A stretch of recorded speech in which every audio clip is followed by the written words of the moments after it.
Salah satu drama yang paling gue gak suka adalah Boys Before Flowers.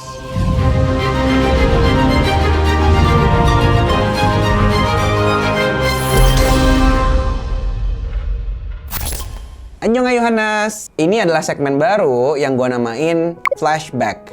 Jadi di segmen ini secara rutin insya Allah kita bakal flashback drama-drama yang kalian request dan kita coba untuk ngambil pelajaran dari sana. Kalian boleh nge-request drama apa aja, tapi kalau bisa yang ada dari drama-drama yang udah gue tonton. Seperti yang kalian tahu di buku Pernah Tenggelam, ada kurang lebih 160-an judul drama yang udah gue tonton. Jadi teman-teman yang belum punya bukunya silahkan bisa dapatkan di www.pernahtenggelam.com. Linknya ntar ada di description box.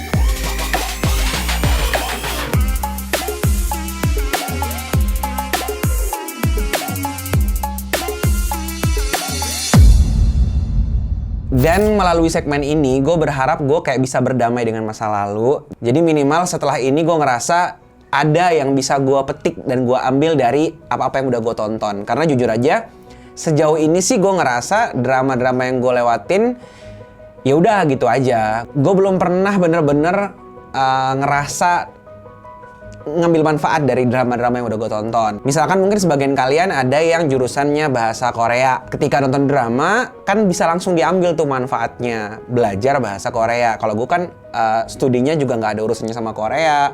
Dan kalau nonton itu memang pure hanya untuk having fun aja.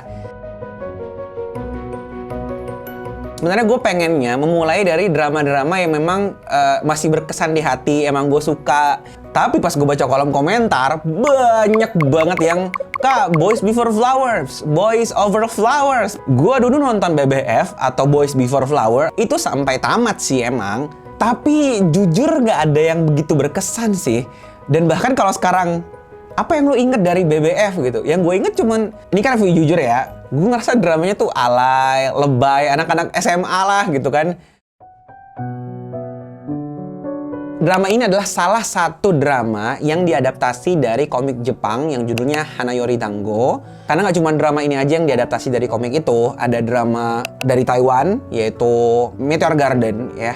Itu juga diadaptasi dari komik itu. Drama ini menceritakan tentang Gem Jandi. Gem Jandi ini seorang cewek dari kalangan biasa, lebih cenderung susah malah, miskin, yang akhirnya nanti akan masuk ke sekolahan orang kaya. Sekolah ini benar-benar sekolah spesial memang untuk orang-orang kaya gitu, orang-orang penting. Dan di sana dia akan bertemu dengan yang namanya F4 atau FPO, 4 orang paling terkenal, paling kaya, paling berpengaruh yang diketuai oleh satu orang yang namanya Hu Junpyo. Saking powerfulnya F4 ini, nggak ada orang yang benar-benar bisa mengusik mereka. Pokoknya ngeganggu aja nggak boleh, bahkan bikin hatinya F4 ini nggak senang aja nggak boleh. Karena begitu salah satu personel F4 ini ada yang nggak srek atau nggak enak sama satu orang, orang tersebut akan dikasih kartu merah di loker mereka, yang itu akan menyebabkan satu sekolahan ngebully dia, sampai kalau bisa orang ini bunuh diri atau keluar dari sekolah. Segitu parahnya. Gem Jandi akhirnya masuk dalam kondisi di mana dia harus berkonfrontasi dengan F4.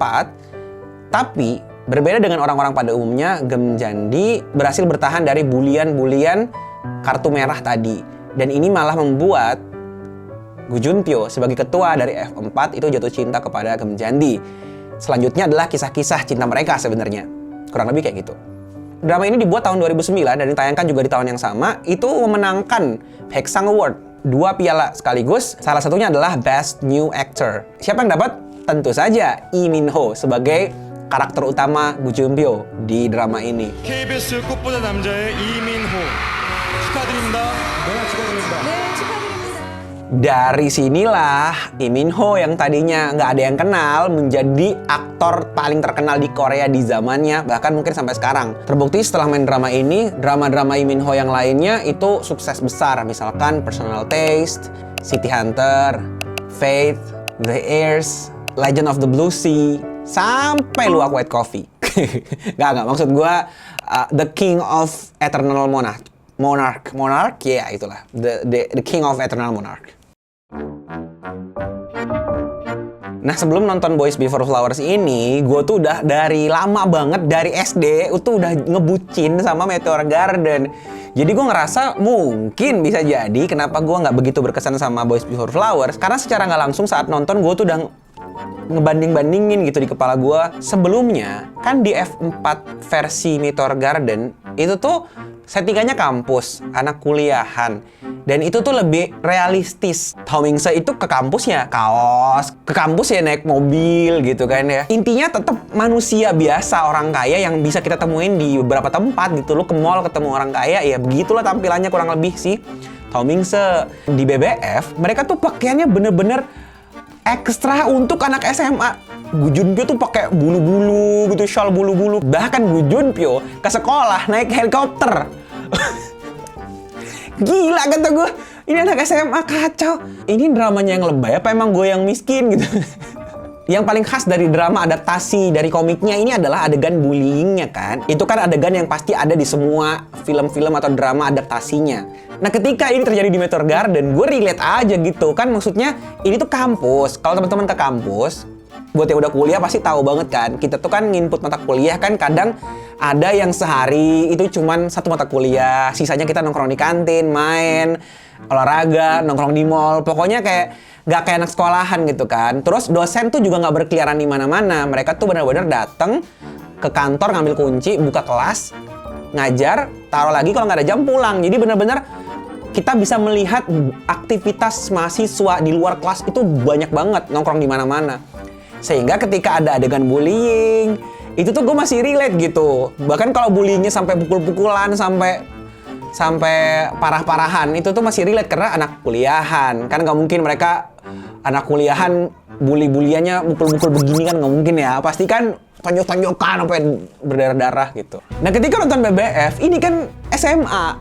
Lu kebayang nggak sih ada anak dibully di SMA sampai berdarah-berdarah, lari-lari di koridor, di ruang tengah sekolah. Ini gurunya kemana? Gue nungguin itu, ini gurunya kemana? Anak orang udah berdarah-berdarah, bahkan pas adegan membunuh diri, mau lompat dari gedung, itu kan siswa-siswi lain udah pada standby di bawah, di atas lagi pada ngerekam gitu kan. Bayangin, udah mau bunuh diri, gurunya nggak ada. Ini gurunya kemana? Ini sekolah apaan gitu? Nah, tapi sekarang setelah gue nonton, gue mikir kenapa ya? Gue jadi baru ngeh. Lah ini kan drama diambil dari komik ya, dimana komik itu pasti ekstra, pasti hiperbola. Dan ini ditiru lah sama Boys Before Flowers. Pantes aja, beda banget sama Meteor Garden, dimana Meteor Garden itu lebih mengubah isi komik jadi sisi realis, sedangkan Boys Before Flowers itu mencoba mengcopy taste-nya komik.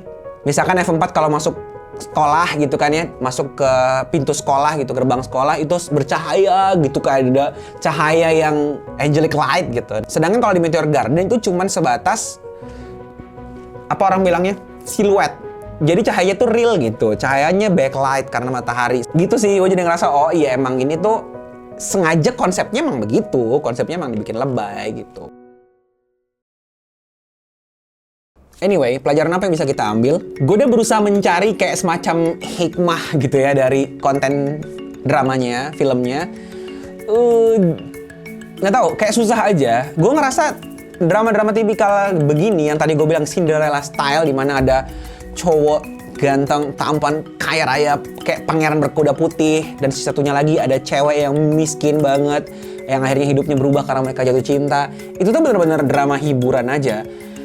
Serius lah, gue berusaha loh, gue udah mikir banget ini hikmahnya apa ya, dan gue gak kepengen maksain banget gitu, kayak dicocok-cocokin kemana, susah juga sih. Intinya, emang drama ini untuk happy aja, memang mau baper-baperan aja sih gitu. Tapi yang bisa gue ambil hikmahnya justru dari kepopuleran drama ini. Teman gue di Korea yang jadi tour guide di sana, dia pernah cerita kalau banyak banget orang dari Indonesia yang ketika ditanya, kok suka sih ke Korea, ngapain sih mau ke Korea? Awalnya kenal Korea dari mana? Rata-rata tuh jawabnya karena film atau drama Boys Before Flowers ini. Nah, gue jadi mencoba mikir, kira-kira apa sih penyebabnya kok orang suka sama drama ini? Kalau gue kan nggak suka karena emang nggak suka jenis cerita kayak gini kan. Nah, itu kan preferensi pribadi. Tapi apa nih yang bisa bikin dunia suka sama drama ini? Dan gue nemu, ternyata drama ini itu dibuatnya profesional banget. Coba kita bedah sedikit ya. Ini juga mudah-mudahan bisa jadi pembelajaran buat teman-teman khususnya konten creator yang pengen bikin film atau web series, ada satu kaidah yang ini hampir semua orang film pasti tahu, yaitu Oke, videonya gue stop di sini dulu karena setelah gue tonton lagi kayaknya penjelasan gue rada membingungkan. Jadi sekarang gue jelasin pakai voice aja ya. Jadi gini, dalam film itu ada istilah planting dan payoff. Planting adalah sekumpulan informasi baik lewat adegan, dialog, musik, set lokasi yang disebar di sepanjang film untuk membangun sebuah payoff yang diharapkan. Atau definisinya bisa sebaliknya, supaya adegan payoff terasa real, tidak dibuat-buat, tidak janggal bagi penonton, maka butuh informasi-informasi sebelumnya yang ditanam atau diplanting sebelumnya. Contohnya, ingat film Avengers Endgame nggak? Waktu assemble all Avengers melawan Thanos, Avengers!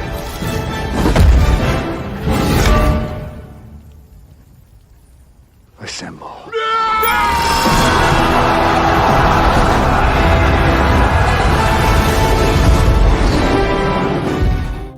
itu namanya payoff. Apa rasanya saat kalian menyaksikan adegan itu? Bagi yang merinding, terus bilang, ya hajar aja, mampus kau Thanos. Berarti payoff-nya berhasil. Payoff ini bisa berhasil karena kita telah menelan pesan-pesan yang telah diplanting di episode-episode sebelumnya atau di adegan-adegan scene-scene sebelum adegan assemble tadi. Kita jadi ngerti kenapa sampai Thanos begitu, kita jadi mengerti kenapa Captain America begitu, kita jadi ngerti kenapa mereka bisa nongol dari lubang-lubang waktu seperti itu. Tidak terasa janggal. Bayangkan kalau teman-teman gak pernah nonton Avengers sama sekali, atau mungkin pas nonton ketiduran dan tahu-tahu terbangun melihat adegan assemble. Pasti banyak yang bingung, kok bisa sih dia nongol di sini, kok Thanosnya hidup lagi dan seterusnya. Itu berarti payoff-nya gagal. Tapi payoff-nya gagal di sini bukan karena pembuat filmnya gagal, tapi karena kita tidak menonton sejak awal, sehingga tidak menelan informasi-informasi yang sudah di-plan di adegan-adegan awal. Tapi sebenarnya banyak juga film, entah itu profesional maupun yang indie, yang gagal memberikan planting. Sehingga kita, mungkin teman-teman sering nonton di bioskop film-film yang mungkin ratingnya kurang bagus ya, itu sering merasa di tengah jalan atau mungkin di akhir film, loh kok gini sih? Kok tahu-tahu si A nongol, kok tahu-tahu dia kesel, kenapa dia harus kesel? Kan bisa begini, kan bisa begitu. Terus buka IG kakaknya ya, yang katanya hilang itu di situ ya. Apa? Terus dilihat, hah? Tangan siapa ini? Ada tato gitu ya di tangan, di foto, salah satu foto kakaknya. Iya, gitu itu scene yang nggak pernah dimunculkan juga. Tiba-tiba ada scene baru ya, scene flashback tapi yang nggak pernah ada di awal gitu ya. Iya, maksudnya ingin membuat penonton terjungkang. Ya. Yang ada gue pengen bakar layar. Nah, semua ini karena tidak ada informasi yang diplanting dengan baik, sehingga saat payoff itu gagal. Orang nggak merasa relate dengan apa yang disampaikan. Nah, coba kita belajar bagaimana film Boys Before Flowers ini menurut gua rapi banget ngasih planting dan payoff-nya. Contoh pertama, payoff-nya Gemjandi nendang Gu Junpyo. Gue ulangin, Gemjandi nendang Gu Junpyo. Ini adalah payoff yang kita harapkan ya. Untuk membuat payoff ini menjadi natural dan tidak janggal, maka kita butuh planting. Planting pertama, suatu pagi Gemjandi nganter laundry milik anak sekolahan Shinhwa. Namanya Mina. Ternyata si Mina ini lagi dibully dan mau bunuh diri. Pas Gemjandi nanya, kok lu mau bunuh diri? Dia bilang, gua dibully F4. Akhirnya di kepala Gemjandi udah terplanting satu image buruk tentang F4. Wah, F4, parah emang F4. Planting kedua, Gemjandi akhirnya nyelamatin si Minha dari bunuh diri. Kejadian ini diliput oleh media. Gara-gara ini rakyat Korea jadi tahu bahwa ada yang gak beres dengan sekolah Shinhwa dan mereka akhirnya berdemo menuntut keadilan. Dan untuk meredam kemarahan masyarakat ini, pemilik Shinhwa Group akhirnya memberi beasiswa ke Jandi untuk sekolah di Shinhwa. Awalnya Gemjandi ogah, tapi karena dia bercita-cita jadi atlet renang dan fasilitas renang di Shinhwa bagus, akhirnya dia mau. Ketika pertama kali si Gemjandi masuk ke sekolah, dia ngelihat dengan mata kepalanya sendiri bagaimana Gu Junpyo menyiram jus ke seorang siswa yang pakai baju yang mirip dengan si Gu Junpyo. Planting kedua di kepala Gemjandi adalah brengsek sama Gu Junpyo nih. Planting ketiga, Hari berikutnya ada cewek ngasih kue ke Gu Junpyo. Sama si Junpyo malah dilempar ke muka cewek itu. Gemjandi jadi tambah nggak terima, dia emosi, dia pengen marah. Biasanya film atau sinetron akan berhenti di sini, langsung pay off nih. Tapi BBF enggak. Planting pertama, Gemjandi ngelihat siswa A dibully. Planting kedua, Gemjandi ngelihat siswa B dibully. Planting ketiga, Gemjandi ngelihat siswa C dibully. Ini semua pay off-nya hanya Gemjandi makin benci kepada Gu Junpyo. Tapi planting-planting tadi nggak cukup kuat untuk membuat dia bergerak melawan Gu Junpyo. Butuh planting tambahan, planting keempat. Jadi kalau tadi kita ulangin, planting 1, siswa A dibully. Planting kedua, siswa B dibully. Planting ketiga, siswa C dibully. Planting keempat, Gemjandi yang dibully. Sabar, ingat, semakin kuat alasan semakin realistis payoff-nya. Planting keempatnya bukan Gemjandi yang dibully, tapi sahabat Jandi yang dibully. Gue ulangin, kalau tadi 3 kali ada siswa entah siapa dibully, sekarang sahabat Gemjandi yang dibully. Wait, sadarkah kalian ada kata apa di sini? Sahabat. Berarti butuh planting baru untuk payoff sahabat. Gimana caranya agar kita penonton percaya bahwa ini adalah sahabat dan orang penting bagi Gemjandi? Berarti butuh subplanting lah kita sebut. Planting 4A. Gemjandi digambarkan orang miskin. Hari pertama sekolah dia diketawain karena diantar bapaknya pakai mobil laundry. Planting B. Gemjandi sendirian, gak punya teman di sekolahan, kebingungan, culture shock dengan orang-orang kaya. Planting 4C. Gak ada yang mau temenan sama Gemjandi, bahkan ada sekelompok geng mbak-mbak lambe turah yang sering membuli dia. Setelah semua planting tersebut, payoff-nya apa? Ada seorang cewek namanya Minji, dia datang dan mau makan bareng Gemjandi. Mereka akhirnya bersahabat. Dari sini, Gemjandi akhirnya merasa bahwa Minji adalah orang yang berharga bagi dia. Di saat semua orang membenci dia, si Minji malah mau bersahabat dengan Gemjandi. Nah sekarang masuk ke planting utamanya, ke planting keempat. Si Minji yang berharga banget bagi Gemjandi ini nggak sengaja numpain es krim di sepatunya Gu Junpyo. Gu Junpyo marah dan minta si Minji untuk menjilat sepatunya. Mendengar itu, apa respon Gemjandi?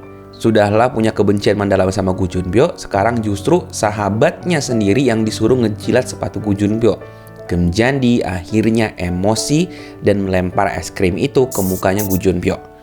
Planting kelima, akibat kejadian ini besoknya Gemjandi dapat kartu merah F4. Apa respon kalian? Oh my god, mampus Gemjandi, mampus deh, aduh. Kenapa kata-kata itu bisa muncul di kepala kita? Karena udah ada planting informasi di episode-episode awal saat si Minha dapat kartu F4 dan hampir bunuh diri. Sehingga ketika ini muncul lagi sekarang, teman-teman akan berpikir sebagaimana yang diharapkan oleh pembuat filmnya. Sebenarnya ini sub-sub planting juga sih. Isinya Gemjandi dibully. Bulian pertama dilempari telur, dan ini juga ada sub planting-plantingnya lagi di mana malam harinya bapaknya Jandi bilang bangga banget sama anaknya pakai seragam ini dan tolong jaga baik-baik seragam ini ya nak. Besoknya seragamnya malah kena telur, sebel kan Anda? Lalu bulian kedua di kolam renang ada sampah, bulian ketiga dapat pelecehan seksual, bulian keempat dia difitnah lewat broadcast message yang tersebar di satu sekolahan yang bilang bahwa Gemjandi hamil di luar nikah. Payoff-nya Gemjandi murka, lalu mendatangi Gu Junpyo dan menendangnya. Mantap, keren kan? Dan kita pasti akan bilang apa? Mampus lu, kena lu. Gak ngerasa aneh, seolah-olah sini itu natural-natural aja terjadi. Kenapa? Karena tanpa sadar kita udah menelan planting-planting informasi yang sudah ditanam sebelumnya. Kalau kita mau menguji apakah payoff itu baik atau enggak, cari aja celahnya. Kenapa sih Jandi marah banget sampai segitunya? Jelas, planting-planting tadi. Cewek kok bisa nendang begitu kuat? Jelas, dia atlet renang. Tiap hari kayu sepeda laundry, kakinya kuat. Ini baru salah satu contoh aja. Sebenarnya banyak banget yang gue temukan. Cuman kalau gue jelasin bisa panjang dan belibet banget.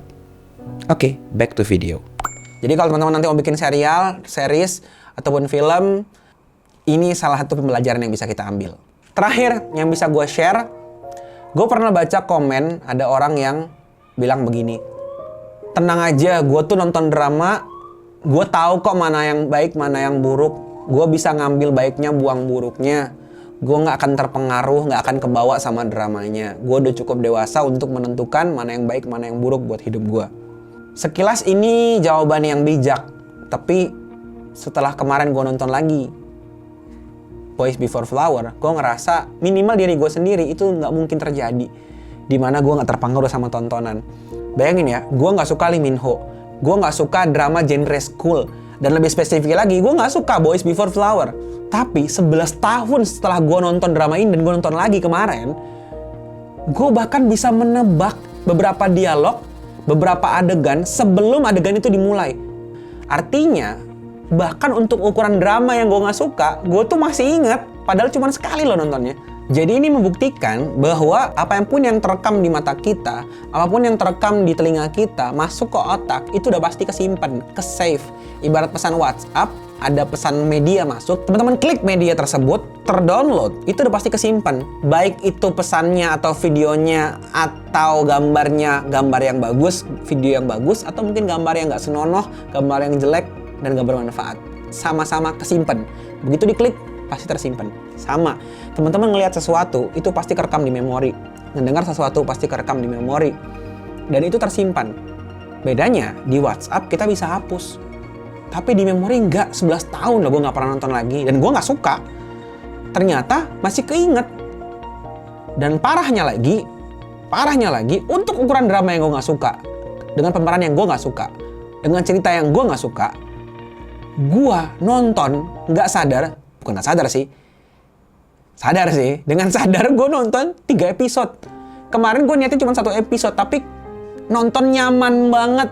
Jadi nggak mungkin kita nonton sesuatu, bener-bener perhatian ke tontonan tersebut, ngedengerin, ngelihat, nyaman dibuatnya, berepisode-episode, terus pesan-pesannya nggak kerekam, nggak mungkin, pasti akan masuk ke kepala kita tanpa kita sadari. Kalau teman-teman nggak sengaja lihat orang lewat, mungkin nggak keinget. Ada mobil lewat, kita nggak inget plat nomornya, wajar.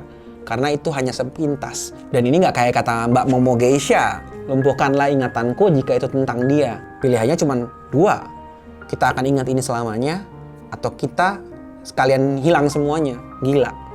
Makanya gue bisa prediksi, The King of Eternal Monarch, yang gue nggak suka.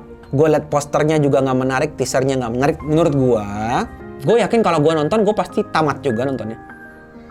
Karena memang drama dibuat untuk kita nyaman nontonnya.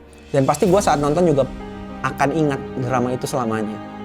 Padahal di awal gue nggak suka, tapi begitu gue tonton, pasti gue akan suka. Pasti gue akan menyimpan kesan itu di kepala gue selamanya. Maka pesan gue, apapun yang teman-teman nonton atau dengarkan, dipilih-pilih dulu. Memang kabar buruknya bahwa semua yang kita lihat dan kita dengar itu pasti terekam selamanya. Dan itu akan membentuk kepribadian kita. Tapi kabar baiknya adalah sebelum menonton, teman-teman bisa memilih sendiri dengan sadar konten-konten seperti apa yang teman-teman mau konsumsi. Itu aja untuk episode kali ini, semoga ada manfaatnya dan faedahnya. Buat teman-teman yang juga udah pernah nonton Boys Before Flower dan suka mungkin dengan drama ini atau punya kesan yang lain, silahkan komentar di bawah. Silahkan kita bertukar kesan sehingga gue juga tahu di mata orang lain kesan apa sih, atau manfaat apa, atau pelajaran apa yang bisa kita ambil dari drama Boys Before Flower. Komen di bawah ya. Dan jangan lupa juga kasih usul drama apa yang selanjutnya akan kita bahas. Thank you very much. Gue Fuad Naim. Assalamualaikum.